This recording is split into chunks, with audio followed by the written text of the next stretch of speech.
इसी प्रकार से महाराज श्री के श्रीमुख से कथा प्रसंगों का निरंतर आनंद लेने के लिए पूज्य श्री के आधिकारिक YouTube चैनल को जरूर सब्सक्राइब करें और बेल आइकन को दबा दें।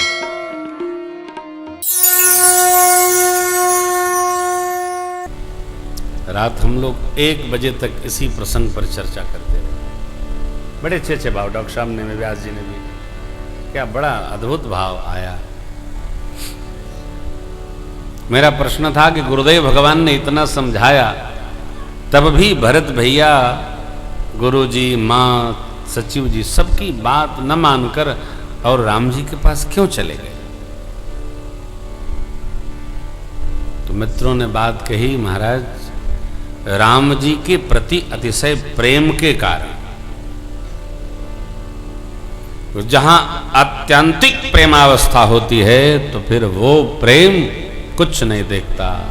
कौन है ऊपर, कौन है बगल में, कौन है नीचे, विचार नहीं करता। बहू भी आई है, खिलाया आई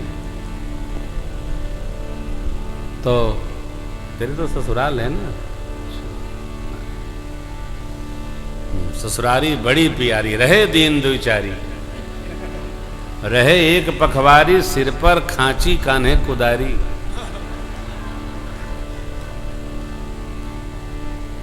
ससुराल आते जाते रहना चाहिए।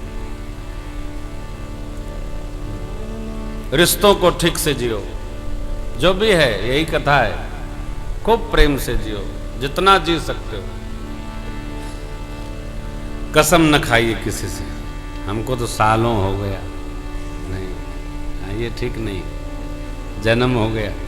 हमारे तो ब्याह है तबे गए थे, आप भाग्यशाली। क्यों? ससुराल वाले बुलाइबे न करेंगे तो जईबा खा तो नाग लगाएगा जा माता को बुला के, नारायण।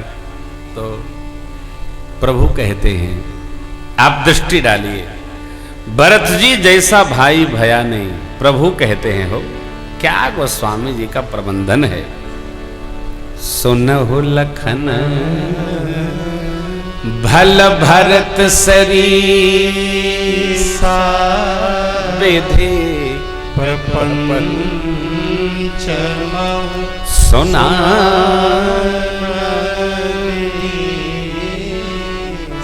न सुना है न देखा है।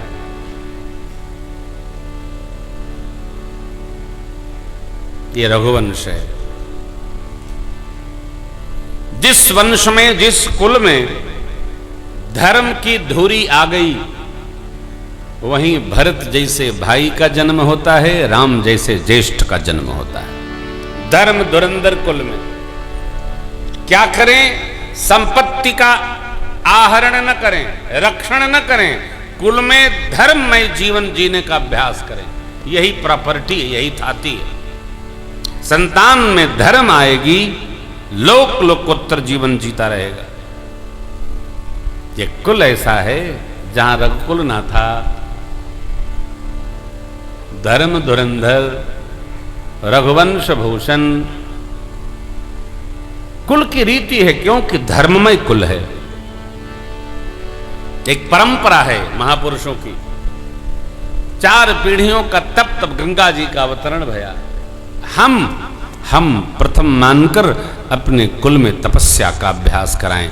आदमी व्यापार का अभ्यास तो करा देता है, कमात रहिए, बढ़ावत रहिए, 3 गो बात 13 गो करिए, अच्छा है भले ससरी लगा के मर जाइए। मतलब है संसार में क्या रहेगा? जीवन में धर्म है तभी जगत भी रहेगा। केवल धर्म। युगों युगों से रामचरित्र, रघुवंश का चरित्र, रघुकुल का चरित्र क्यों गाया जा रहा है? क्योंकि इस कुल में धर्म है। परमात्मा श्री राम कहते हैं, भरत ही होई न राजमद विधि हरि हर पद पाई, कबहु की काजी सी कर निचीर सिंधु बिनसाई। भैया ब्रह्मा विष्णु शिव के भी पद पाकर भरत जी को कभी राजमद नहीं हो सकता है। घुंघचिया कहीं क्षीर सिंधु का विनाश करेंगी? सिरके की कुछ बूंदे से क्या क्षीर सिंधु फट जाएगा? नहीं, कदापि नहीं। भगवान ने जो तथ्य दिया सुनिए। प्रभु कहते हैं अंधकार सूर्य को लील जाए, आकाश बादलों में सिमट जाए संभव है, गाय के पद में समुद्र सोखने वाले अगस्त जी समाहित हो जाएं संभव है। धरती जो क्षमा की स्वरूप है, धरती क्षमा का त्याग कर दे संभव है। लक्ष्मण भैया, मच्छर के फूंक मारने पर सुमेर उड़ जाए संभव है, परंतु इन परिस्थितियों में भी भरत को कभी राजमद नहीं होता। ये भगवान का कैसा भरोसा है। अंधकार लील जाए सूर्य को, सोचिए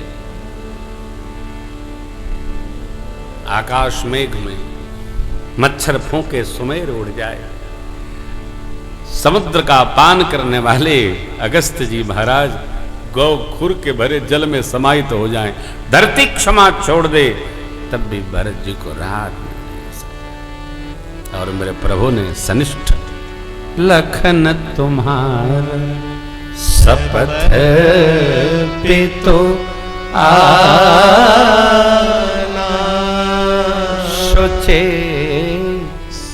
सुबंधु नहीं भरत समा।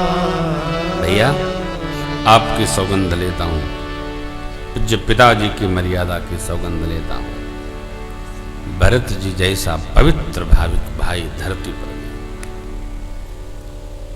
भरत जी सूर्यवंश रूपी तड़ाग के सरोवर के हंस हैं, जिन्होंने जन्म लेकर गुण दोष का विभाग किया है। हम अपने कर्म का निरीक्षण करें, व्यवहार का निरीक्षण करें, अभी नहीं, युवावस्था में नहीं, बचपन में। हमको दूसरे का नहीं, हमको अपना निरीक्षण करना चाहिए, और जो आत्मनिरीक्षण करता है उसी से उसको शिक्षण प्राप्त होता है। हम कहाँ हैं, हम क्या जी रहे हैं, हम क्या रह रहे हैं, हम क्या कर रहे हैं, और हमको इतना संतोष हो, आनंद हो, हम सतपथ के अनुगामी रहें, सतपथ पर चलते रहें। वो गीत, उसका एक अंतरा बड़ा प्यारा है, सुनिए। कर्म करो पर ध्यान रहे, पथ छोटे ना, इतनी देवो हवा गुब्बारा फूटे ना। कर्म करो पर ध्यान रहे, पथ छोटे ना, इतनी देवो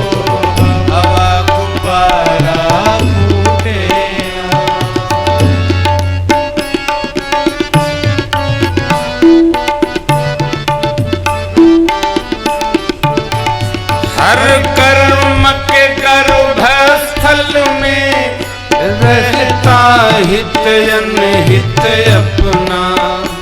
हर कर्म के गर्भस्थल में रहता हित अनहित अपना। जग जाल विकट ग्रंथि है, सच कहो कहो चाहे सपना। सहज में छूटे ना, इतनी देवो हवा गुब्बारा फूटे ना। कर्म करो पर ध्यान रहे, पथ छूटे ना, इतनी देवो हवा गुब्बारा फूटे ना।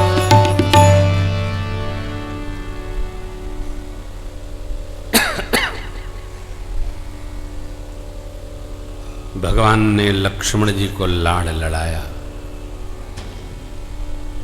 स्नेह दिया, देवता प्रशंसा करते। भरत जी का जन्म न होता तो धर्म की धुरी को धारण कौन करता। देवता कहते हैं, प्रभु आपसे अधिक भरत जी के बारे में कौन जान सकता है। देखिए, कई लोग ऐसे होते हैं जो चाहे जिससे उलझ जाते। एक बड़ा अद्भुत प्रसंग है। वो इसलिए उलझ जाते हैं कि वो हमसे उलझे। समझदार व्यक्ति उलझता नहीं है, आगे बढ़ लेता है। और इस तरह के जो व्यक्ति होते हैं उनको जो जिस लिए वो उलझे हैं उतना भेंट करके आगे चल देता है। जितनी देर आप उलझन में उलझेंगे, सुलझाएंगे, उतनी देर आगे बढ़कर कुछ और रास्ते बनाएंगे। लोग तो ढूंढ ही रहे हैं आपको।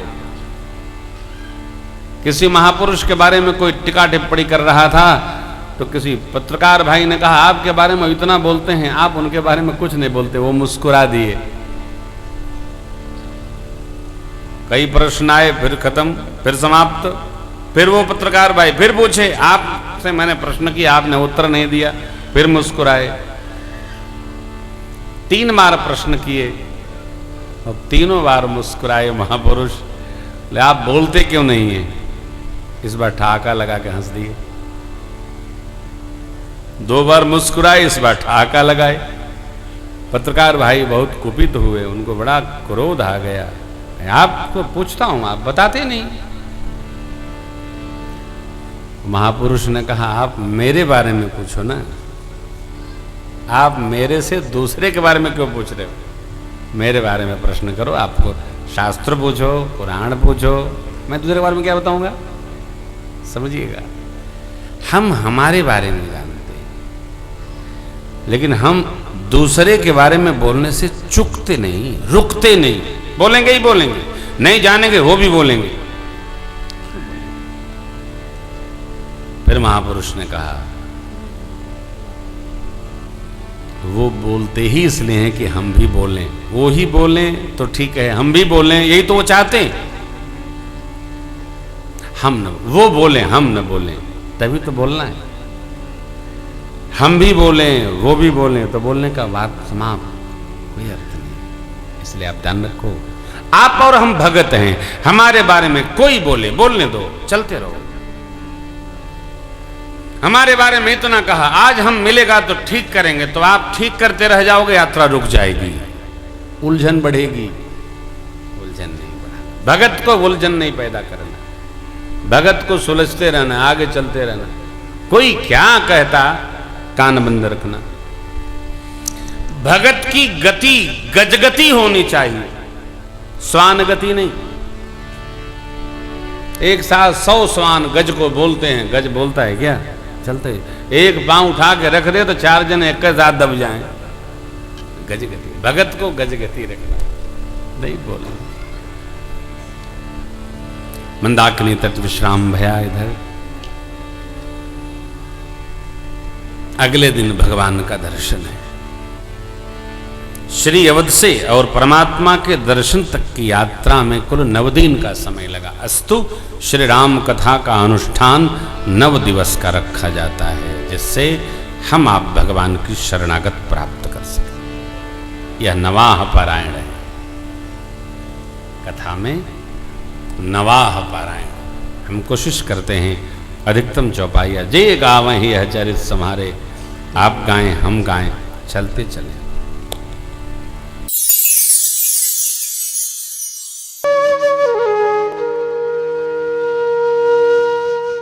इसी तरह सुनते रहिए। चैनल को सब्सक्राइब करिए, बेल आइकन को दबा दीजिए और पुण्य अर्जन के लिए अपनों में शेयर करिए।